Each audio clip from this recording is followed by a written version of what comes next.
جس کے بارے میں میرے کریم آقا صلی اللہ علیہ وسلم نے فرمایا من اعتکف عشرا فی رمضان کحجتین و عمرتین، کہ جس نے رمضان المبارک کے آخری عشرے میں اعتکاف کیا اسے 2 حج اور 2 عمروں کا ثواب ہے۔ 2 حج اور 2 عمروں کا ثواب۔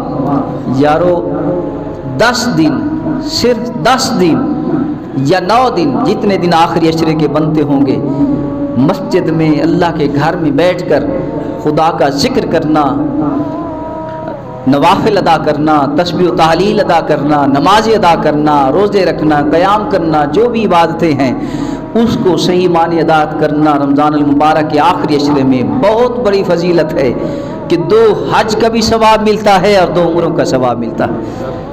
آپ خود ذہن میں یہ سمجھ لیں کہ حج کا ثواب کیا ہے، حج کسے کہتے ہیں، حج کے لیے کیا کیا کرنا پڑتا ہے اور حج کے لیے کہاں کہاں جانا پڑتا ہے۔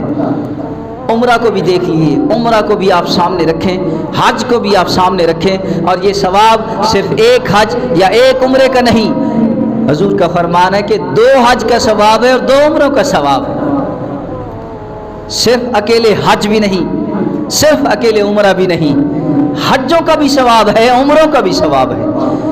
لہٰذا رمضان المبارک کے آخری عشرے میں اعتکاف کا اہتمام کیا کریں۔ اہتمام کا بہت بڑی فضیلت ہے۔ اعتکاف میں بیٹھ کر یہ 10 دن یہ موقع مل جاتا ہے کہ آپ جیسے چاہیں رب کو منوائیں، جیسے چاہیں رب کو راضی کریں۔ رب کو راضی کرنے کے یہ دن ہوتے ہیں۔ جو بندہ اپنے گھر بار، ساری بار، علاقہ، ماحول سب کو چھوڑ کر مسجد میں خدا کے ذکر میں بیٹھا ہے، خدا کی یاد میں بیٹھا ہے، یہ عظیم لمحات ہوتے ہیں۔ تو اعتکاف کا اہتمام کیا کریں، بہت بڑی فضیلت ہے۔